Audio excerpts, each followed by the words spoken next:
umur berapa. Oh, wajibnya kawin pagi, berarti kalau siang haram, nggak boleh orang kawin. Jadi kawin itu mubah. Kamu mau kawin boleh, nggak kawin juga boleh. Tapi kalau kamu kok mau kawin, maka ada persyaratan yang harus dipenuhi. Kalau saya nggak kawin gimana?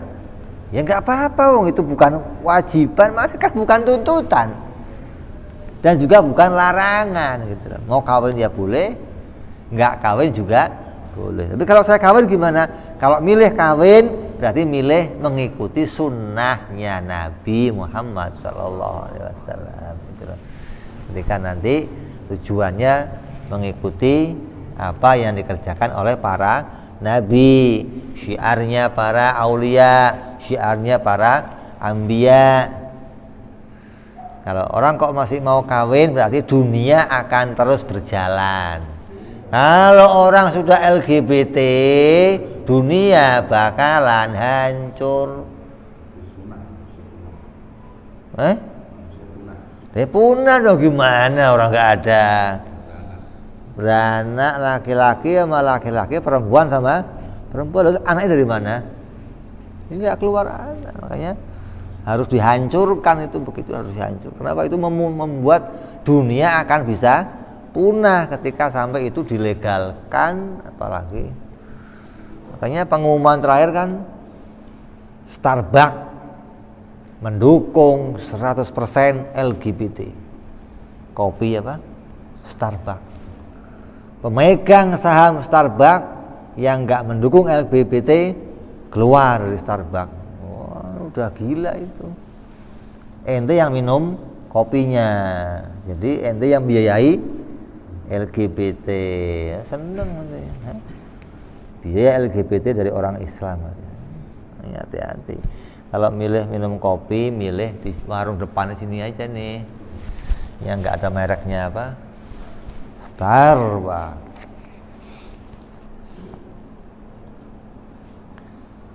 Terus ada lagi wa amal wad'u, ini ada lagi wadhu' namanya. Lahuma, bagi keduanya. Aili talabi wal ibahah, untuk pekerjaan tuntutan ataupun ibahah. Jadi ada peletakan. Ini wajib ini kapan, di mana? Ini namanya wadhu'. Wajib sholat kapan? Wajib sholat di mana? Wajib puasa kapan? Ini kapan ini tandanya sebuah peletakan, karena nggak bisa dikerjakan perintah kalau nggak ada peletakannya. Tolong ambilin genteng. Gentengnya siapa? Tanya dulu, jangan genteng orang diambil-ambil. Oh, genteng saya di material, tolong. Ini ada peletakannya namanya.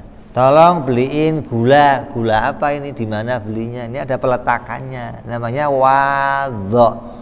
Nah, perintah itu ada perintah yang rupanya tuntutan dan ada perintah yang namanya peletakan atau penempatan. Wa amal wad'u lahuma ayat talabi wal ibahati fa ibaratun anin nasbi syar'i sababan aw syarton aw mani'an lima dzukira minal ahkamil khamsati dakhilati fi kalamina tahta talabi wal ibahah. Adapun yang namanya wadhu' adalah ungkapan dari penetapan syarat atau aturan pada sebab, syarat dan mane' bagi kelima macam hukum di dalam syariat yang telah masuk dalam ucapanku, yang tercakup dalam tuntutan dan ibahah. Jadi tuntutannya 4, ibahah ada 1, berarti 5. Jadi hukum syar'i ada 5, ditambah lagi wadhu'. Wadhu' itu ada berapa? Apa tadi?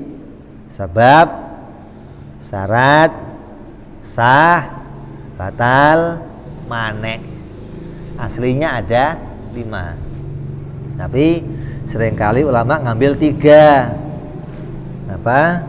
Syarat, sabab, manek. Apa syaratnya untuk ngerjain? Apa sebabnya saya ngerjain ini? Dan apa penghalangnya? Contoh, perintah sholat duhur. Apa sebabnya? Oh, sebabnya saya sholat duhur bergesernya matahari. Kalau matahari nggak geser, nggak ada sebab sholat duhur. Matahari geser, zawal sedikit wajib. Kok geser lagi sampai sore, wajib lagi. Kok masuk lagi maghrib keluar ufuk merah, wajib lagi. Kok sampai malam gelap, wajib lagi. Sampai matahari kok muncul fajar, wajib lagi. Kalau ini matahari hilang, bisa nggak ngerjain perintah? Nggak bisa, nggak ada wadoknya namanya. Sebab untuk ngerjainnya nggak ada. Saya mau sholat subuh, lah apa sebabnya subuh? Tandanya nggak ada. Mau duhur, nggak ada tandanya. Mau asar, nggak ada tandanya. Jadi sebab itu adalah yang mendatangkan atau yang membawa kamu bisa masuk sebuah perintah, namanya sebab datangnya perintah. Atau puasa, sebabnya puasa Ramadan apa? Ya masuk Ramadan. Kalau nggak masuk Ramadan, ya nggak puasa Ramadan. Sebabnya kamu kok suruh motong kambing apa? Oh, sebabnya masuk bulan haji. Namanya ada sebab. Nah, kalau syarat itu aturan yang harus dipenuhi ketika mau masuk dalam pekerjaan. Udah duhur udah masuk, terus mau sholat main takbir aja, nggak boleh takbir lagi. Gimana? Syaratnya wudhu dulu kamu, bersih dulu, nutup aurat, terus ngadep kiblat, baru kerjakan takbir, Fatihah sampai selesainya salam. Namanya apa itu? Syarat. Ada pula namanya manek. Apa itu manek? Yang menghalangi. Sebabnya ada, syarat mau kita penuhi, tapi ada manek, maka 2 ini terhalang, nggak bisa dikerjakan. Makanya duhur masuk, saya sudah wudhu, saya mau takbir, haid perempuan, maka selesai sudah, nggak boleh ngerjain walaupun waktunya sudah ada, terus syaratnya sudah ada, tapi karena ada manek, ada penghalang, maka nggak boleh. Sama kayak jual beli. Jual beli itu hukumnya boleh. Kapan jual beli itu dilarang? Kapan?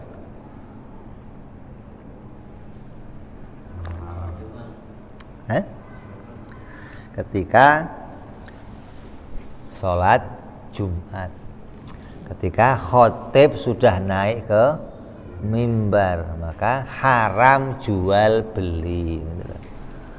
Kok kamu maksain jual beli? Haram. Walaupun beli biting, walaupun beli korek.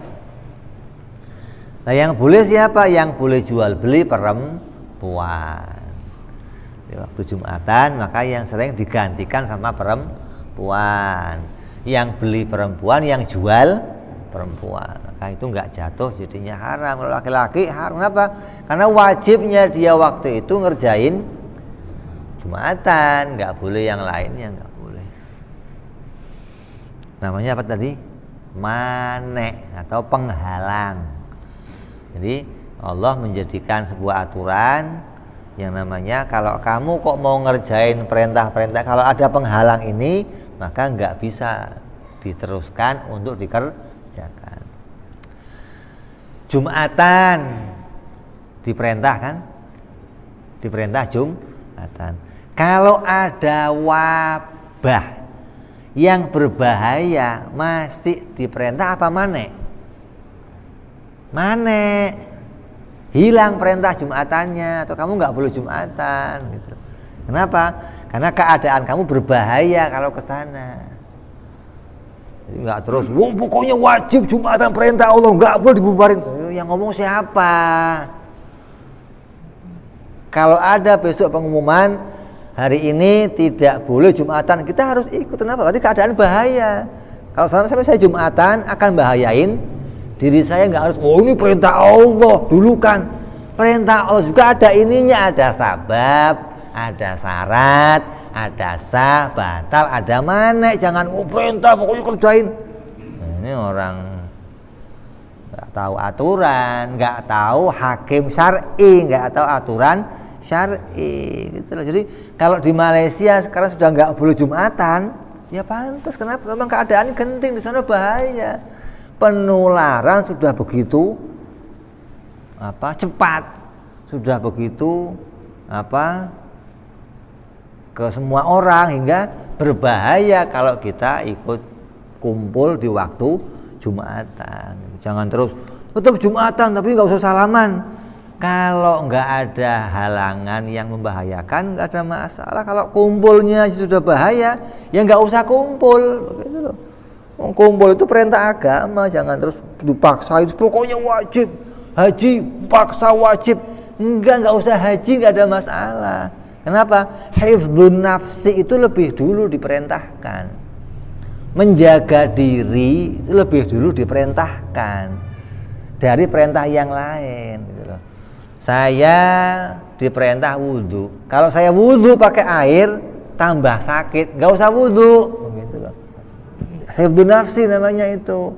Diperintah kamu jaga diri kamu. Kenapa? Kalau sampai diri kamu nggak kamu jaga, kamu mati, yang mau sholat siapa? Ini aturan ditegakkan, orangnya nggak ada. Ngapain aturan ditegakkan, orangnya nggak ada. Orangnya dulu biar ada dulu, baru ngurusin aturan. Ini orangnya nggak ada, aturan pajak aturan. Mana orangnya nggak ada, Pak? Lah ngapain dipajang aturannya? Orangnya aja nggak ada. Begitu loh. Jadi kita harus tahu nih mana ini meletakkannya kemana, begitu loh. Ketika ada sesuatu yang berbahaya, ada sesuatu yang memang mencegah, maka ya kita nggak diperintahkan ngerjain itu. Namanya ada manek, ada penghalang.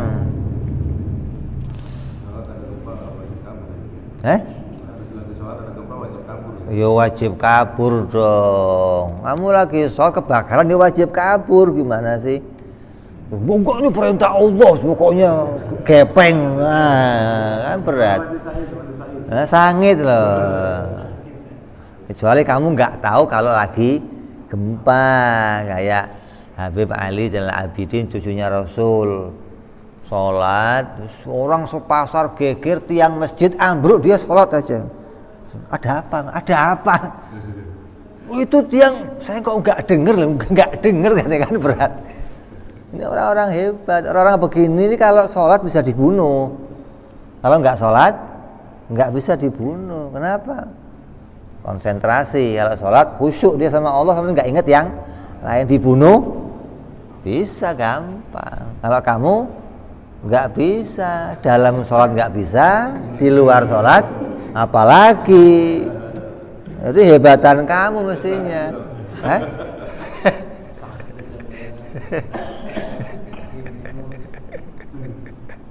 Kalau Sayyidina Ali, Sayyidina Umar, Sayyidina Utsman ini kalau sholat bisa dibunuh.